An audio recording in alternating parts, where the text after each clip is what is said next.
नमस्कार दोस्तों, आज मैं आपको ज्येष्ठ मास के प्रथम बृहस्पतिवार व्रत की कथा सुनाने जा रही हूँ। प्रेम से बोले बृहस्पति देव की जय हो, विष्णु भगवान की जय हो। बहुत समय पहले की बात है। भारतवर्ष में एक राजा राज्य करता था। वह अति प्रतापी एवं दानी था। वह प्रतिदिन मंदिर में भगवत दर्शन करने जाता था और गुरु ब्राह्मण की सेवा भी किया करता था। उसके द्वार से कोई भी याचक निराश नहीं लौटते थे। वह प्रत्येक गुरुवार का व्रत रखता और पूजन करता था। हर दिन गरीबों की मदद करता था। परंतु यह सब बातें उसकी रानी को पसंद नहीं थी। वह न व्रत करती, न किसी को एक भी पैसा दान के रूप में देती थी। वह राजा को भी ऐसा करने से रोकती थी। यह उस समय की बात है जब राजा शिकार खेलने वन को चले गए। महल में सिर्फ रानी और दासी थी। उस समय गुरु बृहस्पति साधु का रूप धारण कर राजा के दरवाजे पर भिक्षा मांगने आए। साधु ने रानी से भिक्षा मांगी तो वह कहने लगी, हे साधु महाराज, मैं इस दान पुण्य से तंग आ गई हूँ। इस काम के लिए मेरे पतिदेव ही बहुत हैं। अब आप ऐसी कृपा करें कि यह सारा धन नष्ट हो जाए ताकि मैं आराम से रह सकूं। साधु का भेष धरे बृहस्पति देव ने कहा, हे देवी, तुम बड़ी विचित्र हो। संतान और धन से कोई भी दुखी नहीं होता, सभी इसे चाहते हैं। पापी भी पुत्र और धन की इच्छा करता है। अगर तुम्हारे पास बहुत सा धन है तो भूखे मनुष्यों को भोजन कराओ, ब्राह्मणों को दान दो, प्याऊ लगवाओ, धर्मशालाएं बनवाओ, कुआं, तालाब, बावड़ी, बाग बगीचे आदि बनवाओ तथा निर्धनों की कुंवारी कन्याओं का विवाह कराओ। साथ ही यज्ञ आदि करो। इस प्रकार के कर्मों से आपके कुल का एवं आपका नाम लोक परलोक में सिद्ध होगा एवं तुम्हें स्वर्ग की प्राप्ति होगी। किंतु वह मूर्ख रानी साधु की इन बातों से खुश नहीं हुई। वह बोली, हे साधु महाराज, मुझे ऐसी संपत्ति की आवश्यकता नहीं जो मेरे काम न आए तथा जिसको मैं अन्य लोगों को दान दूं, जिसको रखने और संभालने में ही सारा समय नष्ट हो जाए। साधु ने रानी को समझाने का बहुत प्रयास किया, परंतु रानी अपने बात पर अड़ी रही। तब साधु ने कहा, हे देवी, यदि तुम्हारी ऐसी इच्छा है तो जैसा मैं तुम्हें बताता हूँ तुम वैसा ही करना। बृहस्पतिवार के दिन गोबर से घर को लिपना, अपने केसों को पीली मिट्टी से धोना, केसों को धोते समय स्नान करना, राजा से कहना कि वह भी हजामत बनवाए, भोजन में मांस मदिरा खाना, कपड़े धोबी के यहाँ धुलने को देना। इस तरह 7 बृहस्पतिवार निरंतर करने से तुम्हारा सब धन नष्ट हो जाएगा। ऐसा कहकर साधु रूपी बृहस्पति देव अंतर ध्यान हो गए। रानी ने साधु के कहे अनुसार ही 7 बृहस्पतिवार वैसा ही करने का विचार किया। साधु के बताए अनुसार करते हुए उसे केवल 3 बृहस्पतिवार ही बीते थे कि उसकी समस्त धन संपत्ति नष्ट हो गई। भोजन के लिए भी परिवार तरसने लगा तथा सांसारिक भोगों से दुखी रहने लगा। इस प्रकार से अभावग्रस्त जीवन से तंग आकर एक बार राजा रानी से कहने लगा कि हे रानी, तुम यहाँ पर रहो, मैं दूसरे देश को जाता हूँ, क्योंकि यहाँ पर मुझे सभी मनुष्य जानते हैं, इसलिए मैं यहाँ कोई कार्य नहीं कर सकता। देश चोरी परदेश भीख के समान है। ऐसा कहकर राजा परदेश को चला गया। वहाँ जंगल से लकड़ी काट कर लाता है और उसे शहर में बेचकर अपना जीवन यापन करने लगा। राजा के जाने के पश्चात इधर उसके बिना रानी और दासियाँ दुखी रहने लगी। किसी दिन भोजन मिलता तो किसी दिन जल पीकर ही रहना पड़ता था। एक समय रानी और दासियों को 7 दिन बिना भोजन के व्यतीत हो गए तो रानी अपने दासी से बोली, हे दासी, यहाँ पास ही के नगर में मेरी बहन रहती है जो बहुत धनवान है। तू उसके पास जा और वहाँ से 5 सेर बेझर मांग कर ला, जिससे कुछ समय के लिए गुजर बसर हो जाएगी। दासी उसकी बहन के पास गई। बृहस्पतिवार का दिन था। रानी की बहन उस समय ध्यानमग्न होकर पूजा कर रही थी। दासी ने रानी की बहन से कहा, हे रानी, मुझे आपके पास आपकी बहन ने भेजा है, मुझे 5 सेर बेझर दे दो। दासी ने अपनी बात अनेक बार कही, परंतु रानी की बहन ने कोई उत्तर नहीं दिया, क्योंकि वह उस समय बृहस्पतिवार की कथा सुन रही थी। रानी की बहन से जब दासी को कोई उत्तर नहीं मिला तो वह अति दुखी हुई। उसे क्रोध भी बहुत आया। लौटकर वह रानी से बोली, हे रानी, आपकी बहन बहुत धनी स्त्री है, परंतु वह बहुत घमंडी भी है। वह छोटे लोगों से बात नहीं करती। 5 सेर बेझर देने के लिए मैंने उससे बहुत कहा, परंतु उसने कोई उत्तर नहीं दिया। इस प्रकार मुझे निराश एवं खाली हाथ लौटना पड़ा। रानी बोली, हे दासी, इसमें मेरी बहन की किसी भी प्रकार से कोई दोष नहीं है। जब बुरे दिन आते हैं तब कोई भी सहारा नहीं देता, अपने पराये हो जाते हैं। अच्छे बुरे का ज्ञान विपत्ति में होती है। जो ईश्वर की इच्छा होगी वही होगा। यह सब हमारे भाग्य का दोष है। उधर पूजा समाप्त होने के पश्चात रानी की बहन ने सोचा कि मेरी बहन की दासी आई थी, परंतु मैंने उसे कोई भी उत्तर नहीं दिया, इससे वह बहुत दुखी हुई होगी। कथा सुनकर तथा विष्णु भगवान का प्रसाद ग्रहण कर वह अपने बहन के घर गई तथा बोली, हे बहन, मैं बृहस्पतिवार का व्रत कर रही थी, तुम्हारी दासी आई थी, परंतु कथा समाप्त होने से पूर्व न उठते हैं न बोलते हैं, इसलिए मैं नहीं बोली। बताओ दासी किस कार से मेरे पास आई थी?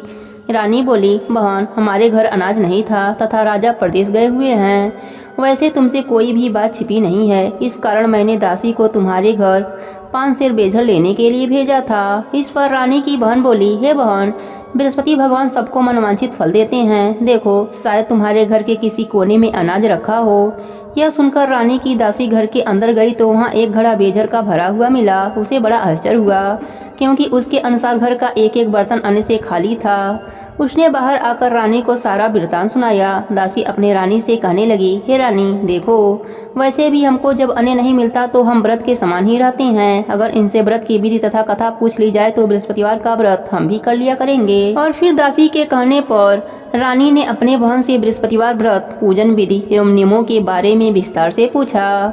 उन्होंने बताया, जो बृहस्पतिवार के व्रत में चने की दाल और मुनक्कों से विष्णु भगवान का केले के जड़ में पूजन कर दीपक जलाता है, पीला भोजन करता है, पीले वस्त्र धारण करता है तथा प्रेम पूर्वक बृहस्पति भगवान की कथा सुनता है, तो इस प्रकार करने से गुरु भगवान उस भक्त से प्रसन्न होते हैं, अन्य धन पुत्र देते हैं, मनवांछित मनोकामना पूर्ण करते हैं। फिर व्रत एवं पूजन की विधि बताकर रानी की बहन अपने घर लौट गई। तत्पश्चात रानी और दासी दोनों ने निश्चय किया कि बृहस्पति देव भगवान का व्रत एवं पूजन जरूर करेंगे। 7 दिन पश्चात जब बृहस्पतिवार का दिन आया तो दोनों ने व्रत किया। घुड़सवार में जाकर चना और गुड़ बीन लाई और उसकी दाल बनाकर केले के जड़ में विष्णु भगवान का पूजन किया। अब पीला भोजन कहाँ से आए, यह सोचकर दोनों बड़ी दुखी हुई, परंतु उसने व्रत किया था, इसलिए बृहस्पति देव भगवान उनसे प्रसन्न थे। वह एक साधारण व्यक्ति के रूप में 2 थाली में सुंदर पीला भोजन लेकर आए और दासी को देकर बोले, हे दासी, यह भोजन तुम्हारे और रानी के लिए है, तुम दोनों इसे ग्रहण कर लो। दासी भोजन पाकर अति प्रसन्न हुई और रानी से बोली, हे रानी भोजन कर लो।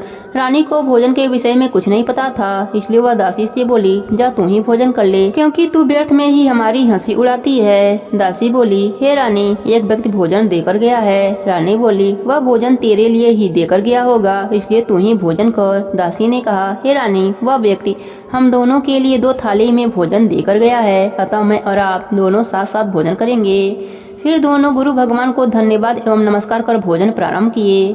उसके बाद से दोनों प्रत्येक बृहस्पतिवार को गुरु भगवान का व्रत और पूजन करने लगे। बृहस्पति भगवान की कृपा से उन दोनों की भोजन एवं धन की कमी दूर हो गई, परंतु रानी फिर पाले की तरह आलस करने लगी। तब दासी ने कहा, हे रानी, आप पाले भी इसी तरह आलस करती थीं। आपको धन संभालने में एवं दान देने में कष्ट होता था, इसी कारण सभी धन नष्ट हो गए और हमारी ऐसी दुर्दशा हो गई। अब गुरु भगवान की कृपा से धन मिला है तो आपको फिर से आलस हो रहा है। बड़े कष्टों के बाद आपने यह धन पाया है, इसलिए आपको दान पुण्य करना चाहिए। भूखे मनुष्यों को भोजन कराओ, ब्राह्मणों को दान दो, प्याऊ लगवाओ, कुआं तालाब बावड़ी आदि का निर्माण कराओ, कुंवारी कन्याओं का विवाह कराओ, मंदिर पाठशाला बनाकर दान दो, धन को शुभ कार्यों में खर्च करो, जिससे आपके कुल का सम्मान बढ़े तथा आपको स्वर्गलोक की प्राप्ति हो एवं आपके पितृ प्रसन्न हो। दासी की बात मानकर रानी ने इसी प्रकार के कर्म करने प्रारंभ कर दिए। इस प्रकार करने से उसका काफी यश फैलने लगा। कुछ दिनों के बाद एक दिन रानी और दासी आपस में विचार करने लगी कि न जाने राजा किस दशा में होंगे, उनकी कोई भी खोज खबर नहीं है। रानी राजा की खबर न पाकर उदास रहने लगी। गुरु भगवान से उन्होंने प्रार्थना करी और भगवान ने रात्रि में राजा को सपने में दर्शन देकर कहा, हे राजा उठ, तेरी रानी तुझको याद करती है, अब अपने देश लौट जा। राजा प्रातः काल उठा। वह सोचने लगा कि मैं किस प्रकार रानी के पास खाली हाथ जाऊंगा, मेरे पास तो कुछ भी नहीं। स्त्री जात खाने और पहनने के ही साथी होती हैं, पर प्रभु की आज्ञा मानकर वह अपने नगर को चलने को तैयार हुआ। प्रदेश में राजा बहुत दुखी रहता था। प्रतिदिन जंगल से लकड़ी बीनकर लाता और उसे शहर में बेचकर अपने दुखी जीवन को बड़ी कठिनाई से व्यतीत करता था। एक दिन राजा दुखी होकर अपने पुराने दिनों को याद करके रोने लगा। उस जंगल में बृहस्पति देव एक साधु का रूप धरकर आए और राजा से बोले, हे लकड़ियारे, तुम इस बिरयान जंगल में किस चिंता में बैठे हो, मुझे बताओ। यह सुनकर राजा की आंखों में आंसू भर आए और वह साधु को प्रणाम करके बोला, हे प्रभु, आप सब कुछ जानने वाले हैं। इतना कहकर राजा ने साधु को अपनी समस्त व्यथा सुनाई। तब साधु रूप में गुरु भगवान राजा से बोले, हे राजन, तुम्हारी पत्नी ने बृहस्पतिवार के दिन बृहस्पति देव का अपमान किया था। जिसके कारण तुम्हारी यह दुर्दशा हुई है। अब तुम किसी भी प्रकार की चिंता मत करो, भगवान तुम्हें पहले से अधिक धन प्रदान करेंगे। देखो, तुम्हारी पत्नी ने बृहस्पतिवार का व्रत करना आरंभ कर दिया है। अब तुम भी बृहस्पतिवार का व्रत करके चने की दाल व गुड़ जल के लोटे में डालकर केले का पूजन करो, फिर कथा कहो या सुनो। भगवान तुम्हारी सभी इच्छाओं की पूर्ति करेंगे। साधु के वचन सुनकर राजा बोला, हे प्रभु, मुझे लकड़ी बेचने के पश्चात इतना धन भी नहीं बचता कि भोजन करने के उपरांत कुछ भी बचा सकूं। मैंने रात्रि में अपने रानी को व्याकुल एवं व्यतीत देखा है। मेरे पास कोई साधन नहीं जिससे उसका समाचार भी जान सकूं। इसके अतिरिक्त मैं बृहस्पति देव की कथा भी नहीं जानता हूं, जिसे कहकर या सुनकर मैं व्रत धारण कर भगवान का पूजन कर सकूं। साधु ने कहा, हे राजा, तुम किसी भी बात की चिंता मत करो। बृहस्पतिवार के दिन तुम नित्य की भांत लकड़ियां लेकर शहर में जाओ। तुम्हें रोज से दुगुना धन प्राप्त होगा, जिससे तुम भली भांत भोजन कर लोगे तथा गुड़ एवं चने का प्रसाद खरीद कर बृहस्पति देव का पूजा भी कर सकते हो। बृहस्पतिवार की कहानी इस प्रकार है। प्राचीन समय में एक बहुत ही निर्धन ब्राह्मण रहता था। उसके कोई भी संतान न थी। ब्राह्मण नित्य पूजा पाठ करता। वह स्वभाव से दयालु तथा धार्मिक विचारों वाला व्यक्ति था, परंतु उसकी पत्नी बहुत मालिनता के साथ रहती थी। वह न तो स्नान करती थी और न ठीक से कार्य करती। अपनी पत्नी की ऐसी आदत के कारण ब्राह्मण देवता बहुत दुखी रहते थे। वह अपनी पत्नी को बहुत समझाते, किंतु उसका कोई भी परिणाम न निकलता। भगवान की कृपा से ब्राह्मण की स्त्री की कन्या उत्पन्न हुई। वह कन्या ब्राह्मण के घर में बड़ी होने लगी। वह बालिका प्रातः काल ही स्नान करके भगवान विष्णु का जप करती, बृहस्पतिवार का व्रत भी करने लगी। पूजा पाठ समाप्त कर पाठशाला जाती तो अपनी मुट्ठी में जौ भर कर ले जाती और पाठशाला जाने के रास्ते में डालती जाती। भगवान बृहस्पति देव की कृपा से वही सोने के जौ हो जाते तो लौटते समय उसको बीनकर घर ले आती। एक दिन वह बालिका सूप में उन सोने के जौ को फटक कर साफ कर रही थी। तभी उसकी माता ने उसे देखा और कहा, हे बेटी, सोने के जौ को फटकने के लिए सूप भी तो सोने के होने चाहिए। दूसरे दिन बृहस्पतिवार का दिन था। कन्या ने व्रत रखा और भगवान बृहस्पति देव से प्रार्थना करने लगी, हे प्रभु, यदि मैंने सच्चे मन से श्रद्धा पूर्वक आपका पूजन एवं व्रत किया हो तो कृपया मुझे सोने का सूप दे दो। बृहस्पति देव ने उसकी प्रार्थना स्वीकार कर ली। नित्य की भांति वह कन्या जौ फैलाती हुई पाठशाला चली गई। पाठशाला से लौटकर जब वह जौ बीन रही थी तो बृहस्पति भगवान की कृपा से उसे सोने का सूप प्राप्त हुआ। उस सोने के सूप को वह घर ले आई और उसमें जौ साफ करने लगी, परंतु उसकी माँ का आचरण वैसा ही रहा। एक दिन वह कन्या सोने के सूप में जौ को साफ कर रही थी। उसी समय अचानक उस नगर का राजकुमार वहाँ से होकर निकला। कन्या के रूप एवं कार्य को देखकर राजकुमार कन्या पर मोहित हो गया। राजमहल लौटकर राजकुमार अन्न और जल त्याग कर उदास होकर लेट गया। राजा को जब अपने पुत्र द्वारा अन्न जल त्यागने का समाचार ज्ञात हुआ तो वह अपने मंत्रियों के साथ राजकुमार के पास गए और बोले, बेटा, तुम्हें किस बात का दुख है? किसी ने तुम्हारा अपमान किया है अथवा कोई और कारण है? मुझे बताओ, मैं वही करूँगा जिससे तुम प्रसन्न हो जाओ। राजकुमार ने अपने पिता की बातें सुनी तो वह बोला, आपकी कृपा से मुझे किसी भी प्रकार का कष्ट नहीं है। किसी ने मेरा अपमान भी नहीं किया है, परंतु मैं उस कन्या के साथ विवाह करना चाहता हूँ जो सोने के सूप में जौ फटक रही थी। यह सुनकर राजा आश्चर्य में पड़ गया और बोला, हे राजकुमार, इस तरह की कन्या का पता तुम लगाओ, मैं तुम्हारा विवाह उसके साथ अवश्य करवा दूंगा। तब राजकुमार ने प्रसन्न होकर राजा को उस ब्राह्मण कन्या के घर का पता बताया। राजा के आदेश पर मंत्री उस कन्या के घर गए और राजा का आदेश ब्राह्मण को कह सुनाया। कुछ ही दिन बाद ब्राह्मण कन्या का विवाह राजकुमार के साथ हो गया। घर से कन्या के विदा होते ही उस ब्राह्मण के घर में पहले की तरह निर्धनता वास करने लगी। अब भोजन के लिए अनाज भी बड़ी मुश्किल से मिलता था। एक दिन दुखी होकर ब्राह्मण देवता अपनी बेटी से मिलने गए। बेटी पिता की ऐसी अवस्था को देखकर अत्यंत दुखी हुई और अपने माँ का समाचार पूछा। ब्राह्मण ने पुत्री को सभी हाल कह सुनाया। पुत्री ने अपने पिता को बहुत सा धन देकर विदा कर दिया। इस प्रकार ब्राह्मण का कुछ समय सुखपूर्वक व्यतीत हुआ, लेकिन धन समाप्त होने के बाद स्थिति पहले की तरह हो गई। ब्राह्मण फिर अपनी पुत्री के यहाँ गया और उससे सभी हाल कह सुनाया। पुत्री बोली, हे पिताजी, आप अपने साथ माताजी को यहाँ ले आओ, मैं उन्हें यह विधि बता दूंगी जिससे दरिद्रता दूर हो जाए। ब्राह्मण देवता अपने पत्नी को साथ लेकर राजमहल अपनी पुत्री के पास पहुँचे तो पुत्री अपने माँ को समझाने लगी, हे माँ, तुम सुबह उठकर सर्वप्रथम स्नान आदि करके भगवान विष्णु का पूजन किया करो तो सब निर्धनता दूर हो जाएगी। परंतु उसकी माँ ने उसकी एक न मानी। वह सुबह उठकर सर्वप्रथम अपनी पुत्री का बचा हुआ जूठन खा लेती थी। एक दिन उसकी बेटी को अपने माँ पर बहुत गुस्सा आया। उसने एक रात एक कोठरी से सारा सामान निकलवाकर अपने माँ को उसमें बंद कर दिया। प्रातः कोठरी से अपने माँ को निकलवाकर तथा स्नान आदि करा के के पूजा पाठ करवाया तो उसकी माँ की बुद्धि ठीक हो गई। उसके बाद वह प्रतिदिन पूजा पाठ करती और प्रत्येक बृहस्पतिवार का व्रत भी रखने लगी। इस व्रत के प्रभाव से उसकी माँ भी अत्यंत धनवान तथा पुत्रवती हो गई और बृहस्पति देवता की कृपा से वृद्धा अवस्था में मृत्यु को प्राप्त कर स्वर्गलोक गई। वह ब्राह्मण भी सुखपूर्वक इस लोक का सुख भोग कर स्वर्गलोक को प्राप्त हुआ। इस प्रकार कहानी कहकर साधु देवता वहां से अंतर्ध्यान हो गए। धीरे धीरे समय बीत गया तथा बृहस्पतिवार का दिन भी आ गया। लकड़ीहारा रूपी राजा जंगल से लकड़ी काटकर किसी शहर में बेचने गया। आज उसे और दिनों से अधिक धन मिला। राजा ने चना गुड़ आदि लाकर भगवान विष्णु का पूजन किया तथा बृहस्पतिवार का व्रत किया। उस दिन से उसके सभी कष्ट दूर हो गए, परंतु अगले बृहस्पतिवार को वह व्रत करना भूल गया। इस कारण बृहस्पति भगवान उससे रुष्ट हो गए। उस दिन उस नगर के राजा ने विशाल यज्ञ का आयोजन किया था तथा अपने समस्त राज्य में घोषणा करा दी कि कोई भी मनुष्य अपने घर में भोजन न बनाए और आग न जलाए। सब लोग मेरे यहाँ भोजन करने आए। इस आज्ञा को जो नहीं मानेगा उसको सूली पर लटका दिया जाएगा। राजा की आज्ञा अनुसार राज्य के सभी निवासी राजा के भोज में सम्मिलित होने गए, परंतु लकड़ीहारा कुछ विलंब से पहुंचा, इसलिए राजा उसको भोजन कराने अपने साथ महल में ले गए। जब राजा लकड़ीहारे को भोजन करा रहे थे तो रानी की दृष्टि उस खूंटी पर पड़ी जिस पर उनका 9 लखा हार टंगा हुआ था। उसे हार खूंटी पर लटका नहीं दिखाई दिया। रानी को निश्चय हो गया कि मेरा हार इस लकड़ीहारे ने चुरा लिया है। उसी समय रानी की जिद पर राजा ने सैनिक बुलाकर लकड़ीहारे को जेल में डलवा दिया। जेल खाने में बंद हुआ लकड़ीहारा बहुत दुखी होकर विचार करने लगा कि न जाने कौन से पूर्व जन्म के कुकर्म से मुझे यह दुख प्राप्त हो रहा है। जेल में बंद लकड़ीहारा भगवान बृहस्पति देव को याद करने लगा। तत्काल बृहस्पति देव साधु के रूप में प्रकट हो गए और उसकी दशा देखकर कहने लगे, अरे मूर्ख, तू बृहस्पतिवार को बृहस्पति देव की कथा एवं व्रत करना भूल गया, इसी कारण तुझे दुख प्राप्त हुआ है। अब किसी प्रकार की चिंता मत कर। बृहस्पतिवार के दिन जेल खाने के दरवाजे पर तुझे 4 पैसे पड़े मिलेंगे। तू उन पैसों से प्रसाद मंगाना, भगवान बृहस्पति का पूजन करना और कथा कहना। कथा का प्रसाद स्वयं भी ग्रहण करना तथा दूसरों को भी खिलाना। इस प्रकार करने से तुम्हारे सभी कष्ट दूर हो जाएंगे। अगले बृहस्पतिवार राजा को जेल के द्वार पर 4 पैसे पड़े मिले। राजा ने पूजा का सामान मंगवाकर कथा कही और प्रसाद बांटा। उसी रात बृहस्पति देव ने उस नगर के राजा को सपने में दर्शन देकर कहा, हे राजा, तूने जिस आदमी को जेल खाने में बंद कर रखा है वह निर्दोष है, वह राजा है, उसे छोड़ दो। रानी का 9 लखा हार उसी खूंटी पर टंगा हुआ है। अगर तू ऐसा नहीं करेगा तो तेरे को नष्ट कर दूंगा। राजा सुबह उठा और खूंटी पर हार टंगा देखकर लकड़ीहारे को बुलाकर उससे क्षमा याचना की तथा राजा के योग्य सुंदर वस्त्र आभूषण भेंट कर उसे विदा किया।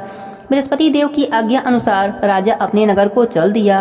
जब वह नगर के निकट पहुंचा तो उसे बहुत आश्चर्य हुआ। वहां पहले से अधिक तालाब, बाग और कुएं तथा बहुत सी धर्मशालाएं, मंदिर आदि बने हुए थे। राजा ने जब नगरवासियों से पूछा कि यह बाग, तालाब, धर्मशालाएं एवं कुएं किसके द्वारा बनवाए गए हैं, तब नगर के सब लोग कहने लगे कि यह सब रानी और दासी द्वारा बनवाए गए हैं। राजा को बहुत आश्चर्य हुआ, परंतु क्रोध भी बहुत आया।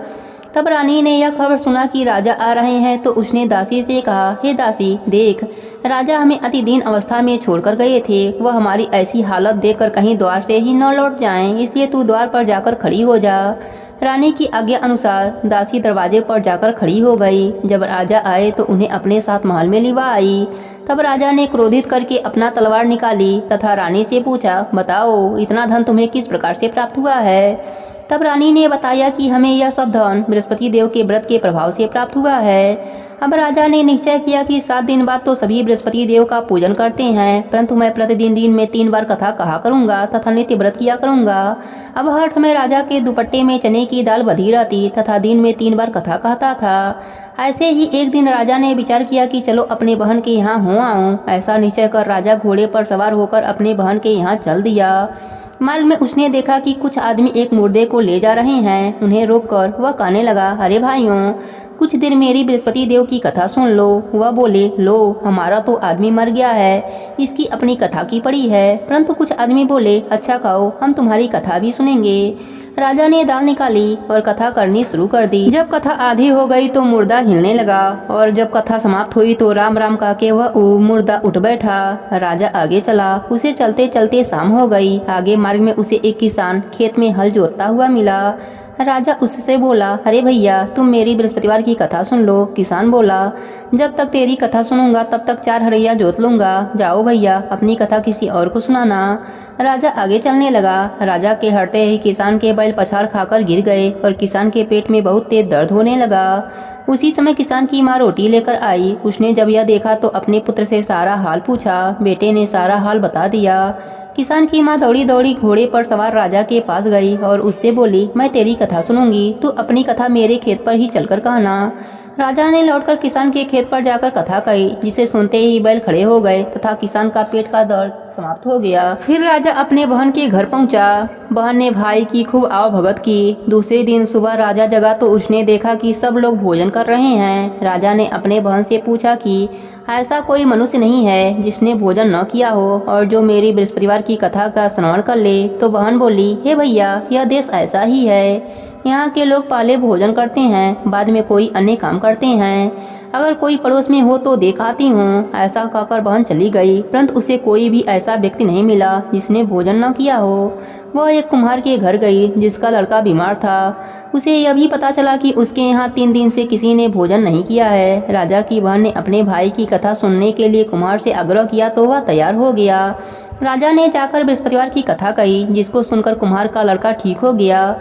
अब तो राजा की हर ओर प्रशंसा होने लगी। कुछ दिन बाद एक दिन राजा ने अपने बहन से कहा, हे बहन मैं अपने घर जाऊंगा, तुम भी तैयार हो जाओ। राजा की बहन ने अपने सास से अपने भाई के साथ जाने की आज्ञा मांगी। सास बोली, चली जा, परंतु अपने लड़के को यहीं छोड़ जाना, क्योंकि तेरे भाई के कोई भी संतान नहीं होते हैं। बहन ने भाई से कहा, हे भैया मैं तो चलूंगी, परंतु कोई बालक नहीं जाएंगे। राजा ने कहा, जब कोई बालक साथ नहीं चलेगा तो तुम क्या करोगी चलकर। दुखी मन से राजा अपने नगर लौट आया। राजा अपने रानी से बोला, हम निर्वंशी हैं, हमारा मुंह देखना भी धर्म नहीं है। वह उदास होकर बिना भोजन किए सैया पर लेट गया। रानी बोली, हे प्रभु, भगवान बृहस्पति देव ने हमें सब कुछ दिया है, वे हमें संतान भी अवश्य देंगे। उसी रात बृहस्पति देव ने राजा को सपने में दर्शन देकर कहा, हे राजा उठ, सभी सोच त्याग दे, तेरी रानी गर्भवती है। राजा को यह जानकर अति प्रशंसा हुई। 9वें महीने रानी के गर्भ से एक सुंदर पुत्र रूपी रत्न पैदा हुआ। तब राजा बोला, हे रानी, स्त्री बिना भोजन के रह सकती है, परंतु बिना कहे नहीं रह सकती। जब मेरी बहन आवे तो तुम उससे कुछ मत कहना। रानी ने हाँ कह दिया और जब राजा की बहन ने यह शुभ समाचार सुना तो वह देव प्रसन्न हुई तथा बधाई लेकर अपने भाई के यहाँ आई। तब रानी ने कहा, घोड़ा चढ़कर नहीं आई, गधा चढ़कर आई। राजा की बहन बोली, भाई मैं इस प्रकार न कहती तो तुम्हें औलाद कैसे मिलती। भगवान बृहस्पति देव ऐसे ही हैं, जैसी जिसके मन में कामनाएं हैं सभी को पूर्ण कर मनवांछित फल देते हैं। जो श्रद्धा पूर्वक बृहस्पतिवार का व्रत करता है, हम कथा पढ़ता है अथवा सुनता है और दूसरों को सुनाता है, बृहस्पति देव उसकी सभी मनोकामना पूर्ण कर देते हैं। बृहस्पति देव उसकी सदैव रक्षा करते हैं। जैसे रानी और राजा ने बृहस्पति देव की कथा का गुणगान किया, उनकी सभी इच्छाएं बृहस्पति देव ने पूरी कर दी। इसलिए सबको कथा कहने अथवा सुनने के बाद बृहस्पति भगवान का प्रसाद ग्रहण करना चाहिए तथा सच्चे मन एवं भावना से भगवान बृहस्पति का मनन करते हुए सदा उनकी जय जयकार करनी चाहिए। प्रेम से बोले बृहस्पति देव की जय हो, विष्णु भगवान की जय हो। एक समय की बात है, एक गांव में एक रानी नाम की औरत रहती थी। उसका 5 साल का पुत्र था। उसके पति का स्वर्गवास हो गया था। उसके सास ससुर का भी स्वर्गवास हो गया था। रानी अपने बेटे को लेकर लोगों के घरों में काम करके अपना गुजारा करती थी। एक दिन वह अपने बेटे को लेकर जा रही थी। रास्ते में विष्णु भगवान का मंदिर था। उसी मंदिर में श्री सत्यनारायण भगवान की कथा चल रही थी। रानी अपने बेटे को साथ लेकर एक कोने में जाकर बैठकर कथा को प्रेम पूर्वक सुनने लगी। रानी कथा को इतने प्रेम से सुन रही थी कि उसकी आंखों से आंसू की धारा निकलने लगी। कथा समाप्त होने के बाद कथाकर्ता रानी से बोले, बेटा कथा सुनते हुए तुम रोने क्यों लगी। तब रानी ने हाथ जोड़कर कहा, बाबा इतने लोगों को विष्णु भगवान जी की कृपा से इहलोक और मरने के बाद परलोक में सुख मिला। क्या मेरे ऊपर भी विष्णु भगवान की कृपा हो सकती है। क्या मैं भी उनके भक्ति की प्रीति पा सकती हूँ। क्या मेरे भी दुख दूर हो सकता है। तब बाबा ने कहा, बेटी माया को उत्पन्न करने वाले, सृष्टि को चलाने वाले विष्णु भगवान भक्त के बस में रहते हैं। उन्हें कोई भी आसानी से प्राप्त कर सकता है। बस मन बाणी द्वारा उनके नामों का भजन कीर्तन करते रहो। राधा राधा का भजन करो, जितना हो सके उनके नामों का भजन करो। बस एक नाम उसके बाद किसी भी बड़े योगी के आशीर्वाद की जरूरत नहीं होगी। योगी खुद आएंगे तुम्हारे दरवाजे पर तुम्हें आशीर्वाद देने। भगवान के नामों का भजन करने से मनुष्य 4 धाम यात्रा का पुण्य घर पर ही प्राप्त कर सकता है। साथ ही बेटी तुम ज्येष्ठ मास में केला सींचने और घी का दीपक जलाने का नित नियम ले लो। देखो तुम्हारे दिन कैसे बदल जाते हैं। अब क्या था, अब तो रानी को एक सहारा मिल गया। वह अपने कामों को करती और मन में राधा राधा कृष्णा कृष्णा का रट लगाए रहती। साथ ही केला सींचती, घी का दीपक जलाती थी। कहते हैं हमारे पिछले जन्म के कर्म ही हमारे जीवन में दुख और सुख के रूप में आते हैं और उसी दुख को, कष्ट को, तकलीफ को भगवान क्षण मात्र में दूर कर सकते हैं। जैसे कि रानी के जीवन से कष्ट दूर हुआ। रानी के बेटे को भगवान की कृपा से नौकरी मिल गई, लेकिन रानी अपने भगवान को नहीं भूली। वह अभी भी ज्येष्ठ मास में केला सींचती, घी का दीपक जलाती थी, बृहस्पतिवार का व्रत भी करती थी, भगवान के भजन कीर्तन करती, कथा कहानी सुनती, प्यासे को पानी पिलाती। कुछ दिनों के बाद रानी के बेटे राहुल की शादी हो गई। 1 साल तक तो सब वैसे ही चलता रहा, लेकिन धीरे धीरे बहू को सास द्वारा रोज घी का दीपक जलाना अखरने लगा। एक दिन वह अपने पति राहुल से बोली, आप माताजी को रोकते क्यों नहीं? रोज 1 कटोरी घी बर्बाद कर देती हैं। राहुल ने अपनी पत्नी को समझाया, माँ घी बर्बाद नहीं करती है, उसका सालों से नित्य नियम चला आ रहा है। भगवान की कृपा से ही हमारे दिन बदले हैं। तुम भगवान से माफी मांग लो और आज के बाद ऐसी बातें मत करना। लेकिन राहुल की पत्नी रीना कहाँ समझने वाली थी। वह तो रोज ही इसी बात को लेकर अपने पति से झगड़ा करती थी। एक दिन उसने अपने सास से भी कह दिया, माँ जी आप घी का दीपक क्यों जलाती हो? अब आपके जीवन में दुख नहीं है तो फिर इतना पूजा पाठ किस लिए? सास ने कहा, बेटा असली धन तो यही है जो कि मरने के बाद हमें मिलता है। यह सब सांसारिक सुख हमारे साथ नहीं जाते हैं, हमारे साथ सिर्फ हमारे धन्य पुण्य ही जाते हैं। रीना ने कहा, माँ जी आप पागल हो गई हैं, आपको कोई नहीं समझा सकता। आप इतना इतना घी का दीपक जला देती हैं। अगर यही घी हम सब खाते तो हमारे शरीर में लगता और आप धुआं बनाकर उड़ा देती हैं। ऐसा नहीं चलेगा। सास ने कहा, बहू तुम कहना क्या चाहती हो? बहू ने कहा, माँ जी कल से आप तेल का दीपक जलाया कीजिए, घी आपको नहीं मिलेगा। रानी ने कहा, ठीक है बेटा, जैसी भगवान की मर्जी। रीना बड़बड़ाते हुए अपने कमरे में चली गई कि तेल और घी मेरे पति के पैसों का है और धन्यवाद भगवान को बुढ़िया दे रही है। अब रानी अगले दिन से तेल का दीपक जलाने लगी, लेकिन कुछ दिनों के बाद बहू को तेल भी अखड़ने लगा और तेल भी देना बंद कर दिया।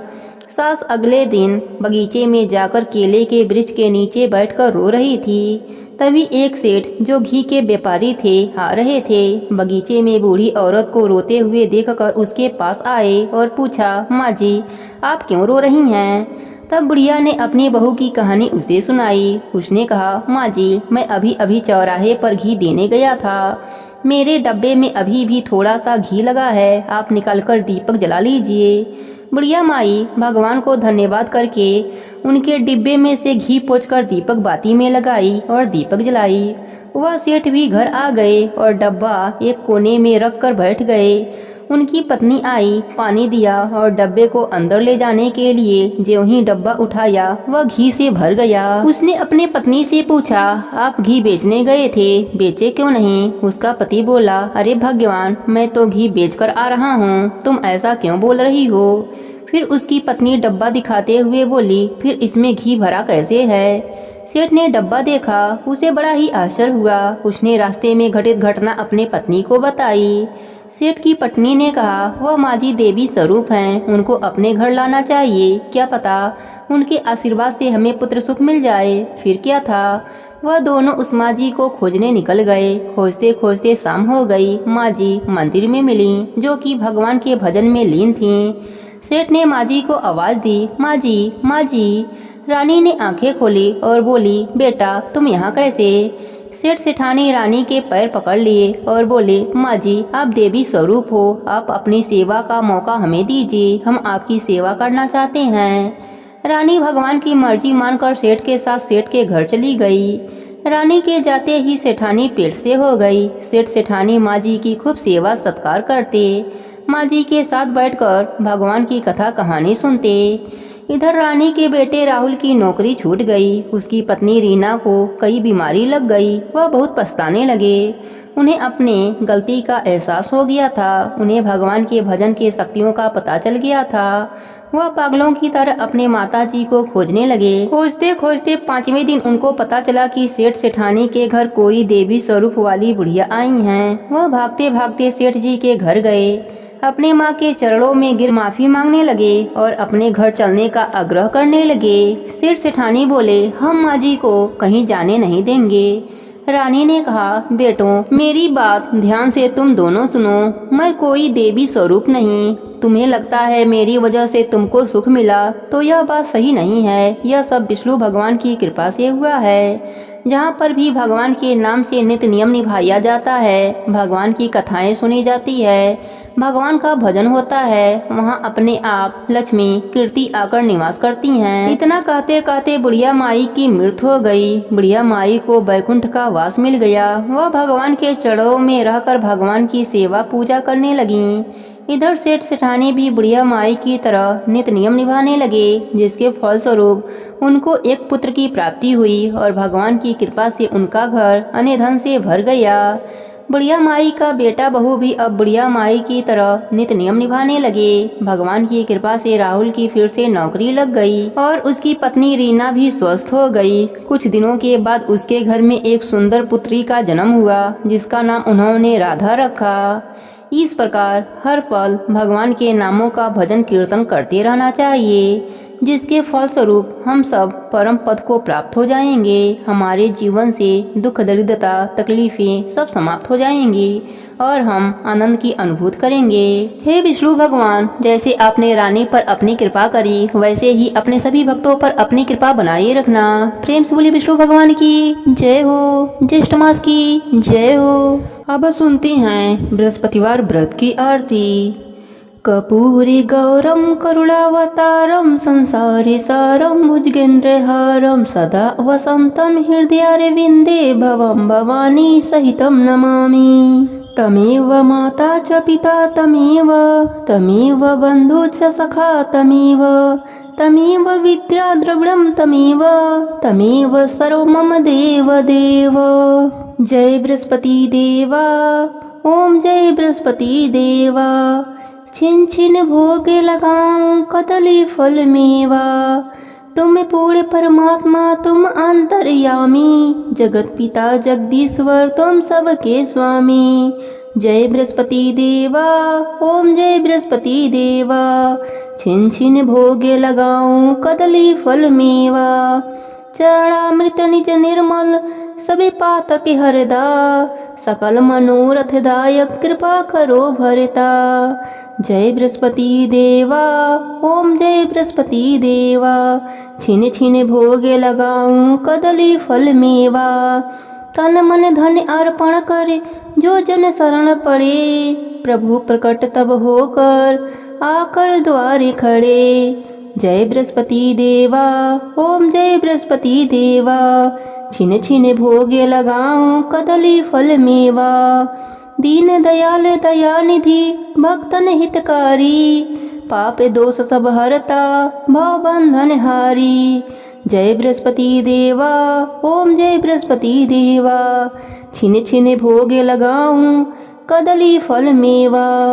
सकल मनोरथ दायक सब संशय हारी। विषय विकार मिटाओ संतन सुखकारी। जय बृहस्पति देवा, ओम जय बृहस्पति देवा। छिन छिन भोग लगाऊं कदली फल मेवा। जो कोई आरती तेरी प्रेम सहित गावे। जेठानंद आनंद कर सो निश्चय पावे। जय बृहस्पति देवा, ओम जय बृहस्पति देवा। छिन छिन भोग लगाऊं कदली फल मेवा।